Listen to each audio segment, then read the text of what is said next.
Bonjour à tous, bienvenue dans une nouvelle vidéo. Aujourd'hui on va parler à la fois musique et cinéma. Je vais vous chroniquer Michael, qui est le film biographique sur Michael Jackson que j'ai vu hier et je vais vous donner mon avis, vous dire si j'ai aimé ou pas. Et voilà, j'espère que ça vous intéressera. C'est parti!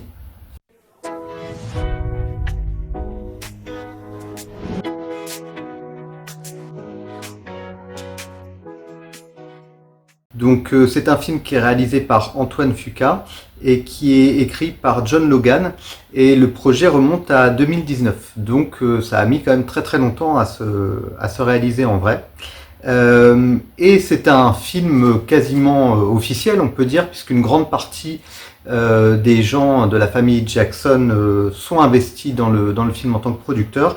Et il y a également John Branca, qui était donc un ami, un avocat de Michael Jackson et qui fait partie aussi de l'estate. On va dire que c'est le film le plus officiel sur Michael, même s'il y avait déjà eu, il y a presque 30 ans, un film fait sur la famille Jackson, mais c'était un film pour la télévision. C'est quand même Jermaine Jackson, donc le grand frère de Michael Jackson, qui est le plus investi dans le projet.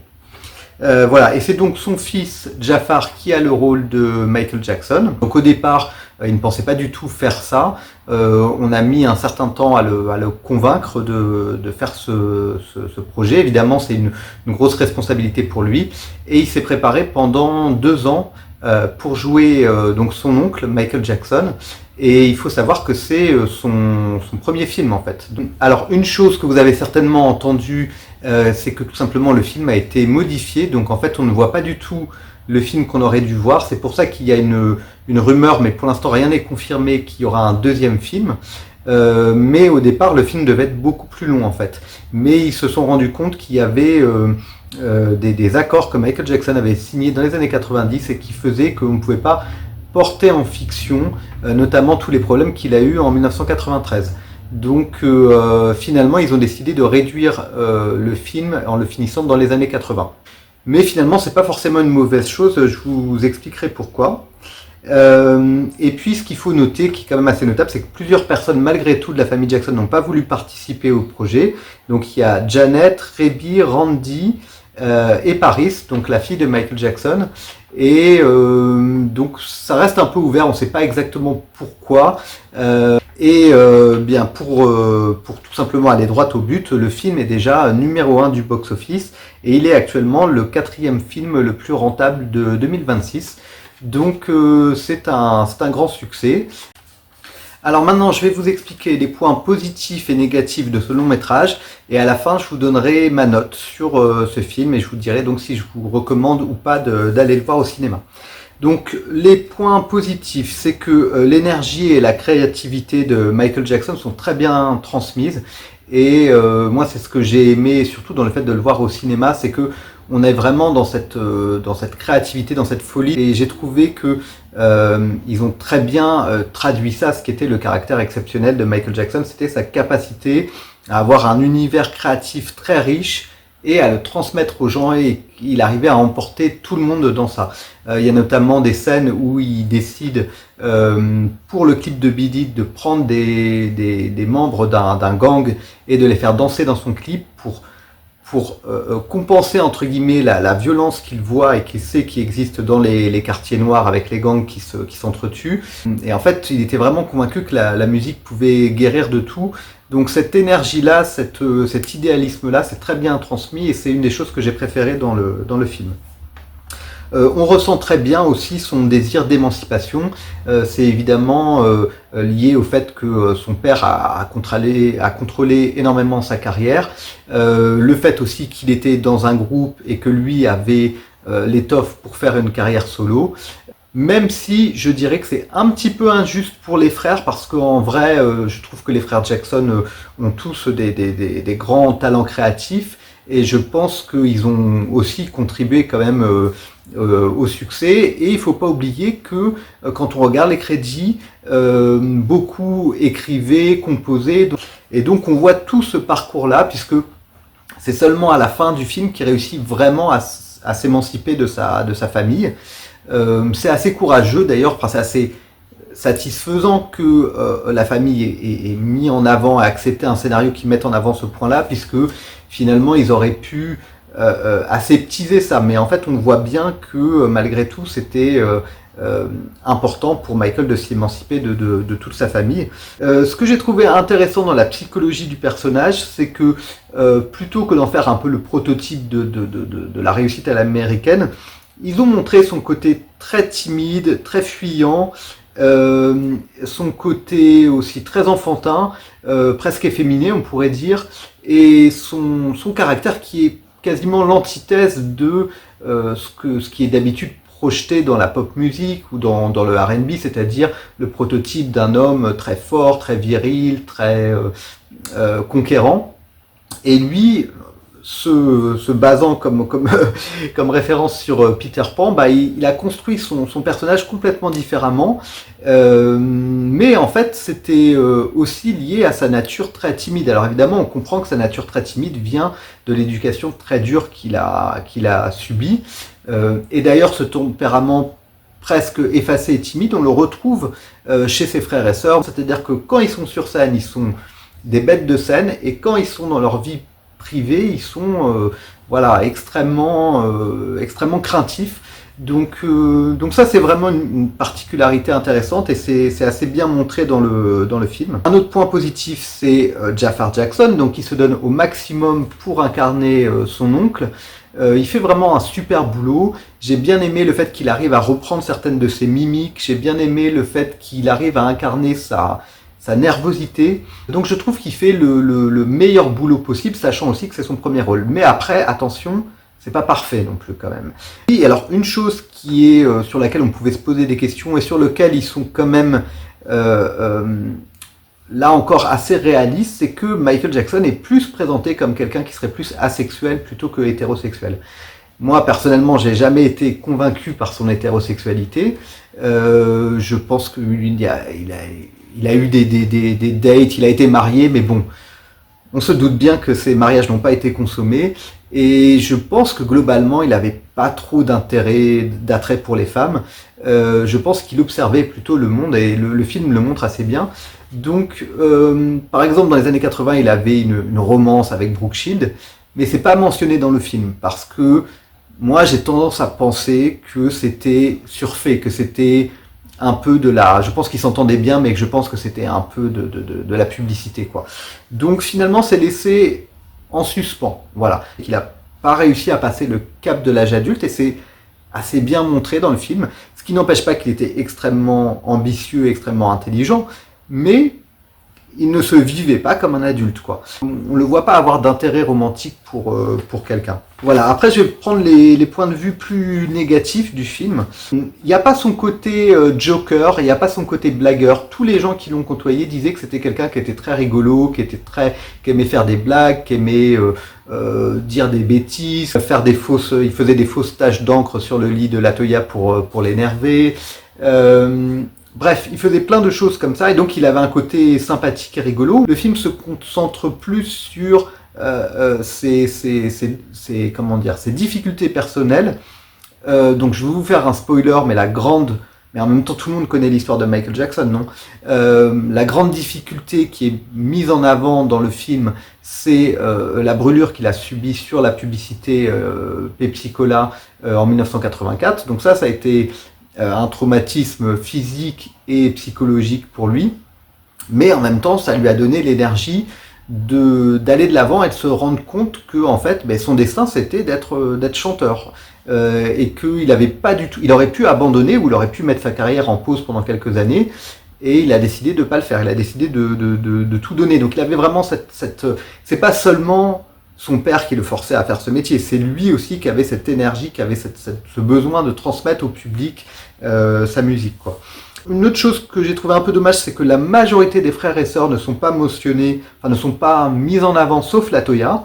Donc ça, j'ai trouvé ça bien, parce que je pense qu'il partageait une vraie connexion avec Latoya, et Latoya a une personnalité très proche de Michael Jackson. On le voit notamment à travers les animaux.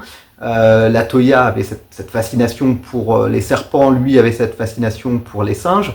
On sait aussi quand même qu'il a eu, par exemple avec Janet Jackson, il a eu aussi une complicité. C'est pas du tout montré, Janet n'est pas du tout présente dans le film. On sait par exemple qu'il y a eu pas mal de disputes en coulisses avec Jermaine, puisque quelque part Jermaine et Michael étaient les deux tempéraments forts de la famille. Bon bah ça c'est complètement éludé quoi. Donc c'est un petit peu dommage. Et après il y a plein de trous, de manquements à la biographie. Mais en même temps, le film dure 2h10. S'ils avaient mis tous ces éléments-là, ça aurait fait un film qui durait 3 heures. Donc ça aurait été très long. Mais j'aurais bien aimé qu'il parle de ses premiers albums solo, quand il a fait la chanson Ben. On ne voit pas son amitié avec Diana Ross. Ça aurait été intéressant. En tout cas, c'est une personne importante dans sa vie. Donc Diana Ross n'est pas là.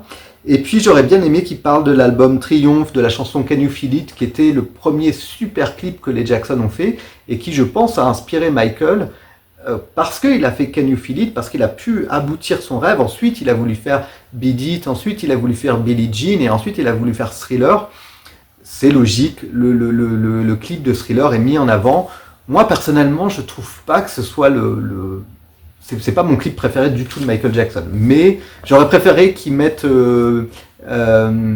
plus Billie Jean. Je trouve que l'esthétique de Billie Jean est vraiment incroyable. Enfin bref. Et après, il y a un petit côté un peu surjoué dans beaucoup de choses, mais le problème c'est que Michael Jackson, il était bigger than life. Donc en fait, comment est-ce qu'on le joue de façon juste? C'est une vraie question. Je veux dire, je sais pas comment un autre acteur aurait fait, mais il y a une petite frustration de ce côté-là. Je trouve notamment que le père est un peu trop caricatural en méchant et la mère un peu trop caricaturale en gentille. Je pense que c'est un peu exagéré. Je pense que la mère, moi j'ai déjà vu des interviews et des interventions de la mère est en fait un peu piquante. Elle n'est pas si douce et gentille que ça, je pense. Et le père, certainement qu'il avait un caractère insupportable, certainement qu'il était abusif, ça a été... Mère, ils l'ont tous dit, hein. C'est la Toya qui l'a dit en premier, mais ensuite tout le monde dans la famille l'a confirmé. Malgré tout, je suis pas complet. Je trouve que quand même, finalement, il a quand même eu une vision formidable du potentiel de ses enfants. Ils sont tous devenus des superstars, quoi. Voilà. Donc c'est quand même assez incroyable. Mais de toute manière, bon, il y a une problématique générale. La vie de Michael Jackson est trop remplie pour pouvoir la mettre dans un film. Donc tout ça n'est pas parfaitement satisfaisant, mais en même temps, comment est-ce qu'on aurait pu faire pour... et d'ailleurs, ma question, c'est qu'à la base, le film devait raconter toute sa vie. Je ne sais pas comment ils auraient pu faire ça. Finalement, je trouve que c'est pas plus mal que ça se concentre que sur une partie de sa vie. Mais j'aurais aimé quand même que ça dure peut-être une demi-heure de plus et qu'on ait un peu plus la partie de Bad. Et je pense que ça aurait pu se finir sur le moment où il fait son film Moonwalker, par exemple. Mais vu que le film est numéro 1 au box-office, que ça marche très bien, je pense qu'on va avoir une suite. Voilà. Et après, ça pourrait être potentiellement un film très très différent de celui-là, puisqu'on sait que dans les années 90 et 2000, il a eu 2 procès retentissants, et que voilà, ça a été une période où sa réputation est devenue très mauvaise, alors que là, pour l'instant, c'était le moment où il était la star numéro 1, il était quasiment dans sa perfection de superstar, quoi. Et maintenant, pour finir, je vais vous faire la note. Donc j'ai noté sur 60 et après j'ai recalculé sur 10. Donc j'ai mis 5 sur 10 pour le scénario. Ça passe, mais c'est pas extraordinaire, je trouve. Les personnages, je mets 5 sur 10, ça passe, mais encore une fois, c'est presque une telenovela, en fait, il y a tellement de personnages dans sa vie. Déjà, tous les personnages de la famille n'ont pas été bien exploités, et je trouve qu'il y a aussi certains personnages secondaires qui auraient pu être ajoutés. Cela dit, j'ai bien aimé quand même son garde du corps et confident. J'ai trouvé que c'était intéressant, ce personnage-là. En fait, on se rend compte que plus le temps avance, plus les seules personnes à qui il fait confiance, c'est ses animaux de compagnie et son garde du corps, quoi, grosso modo. Et c'est tout, quoi. Et ça, c'est un peu c'est le prix de la gloire, hein. Il a fait une chanson qui s'appelle The Price of Fame, et ben lui, il l'a vécu à 100%, quoi. Donc c'était difficile, mais je trouve que ça aurait été quand même un peu plus... Il y aurait pu avoir plus de personnages plus développés, et puis, comme je disais, lui-même, Michael, ils auraient pu ajouter son côté un peu plus marrant. Globalement, son personnage fait quand même assez triste, on va dire.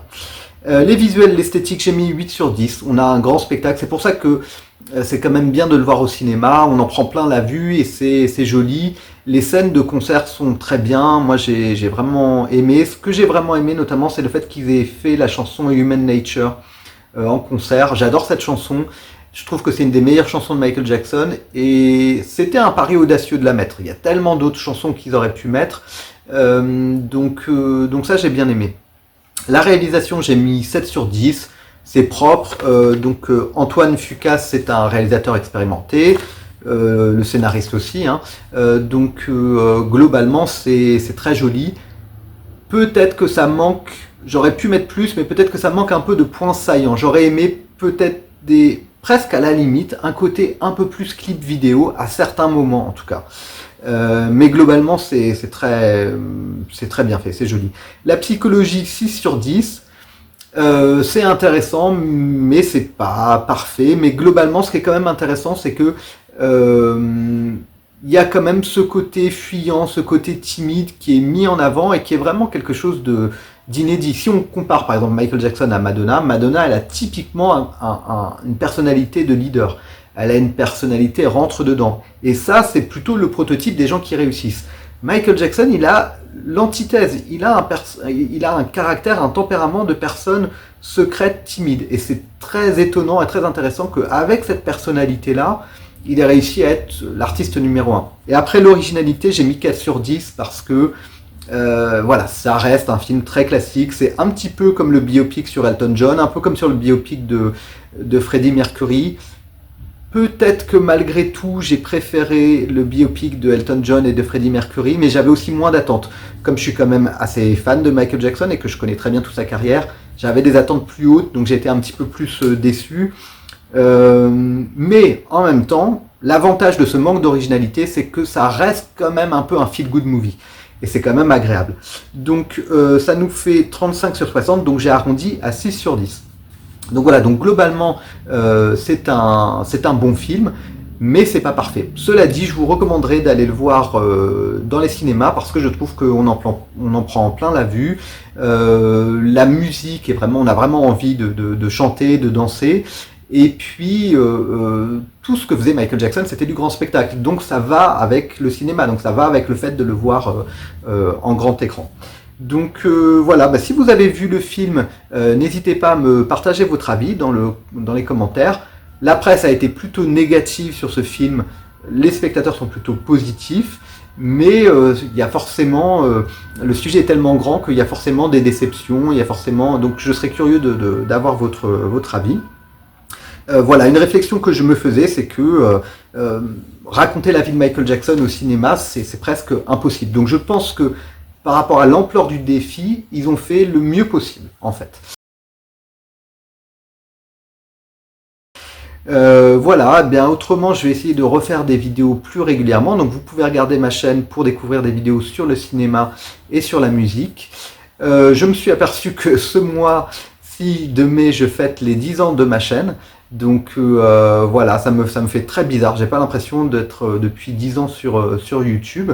Il y a toujours un peu des hauts et des bas, c'est difficile de maintenir ça sur le long terme, mais j'ai quand même envie d'essayer de m'y remettre régulièrement, mais c'est vrai que je vous avoue que des fois la motivation me manque, même si j'ai eu quelques vidéos qui ont très bien marché, mais bon, c'est un remix qui est la vidéo qui a le mieux marché sur ma chaîne, et moi idéalement, mon propos c'est plus de parler de musique et de cinéma. Donc voilà, mais enfin j'ai quand même quelques CD que j'ai envie de chroniquer. N'hésitez pas à mettre un like et un commentaire.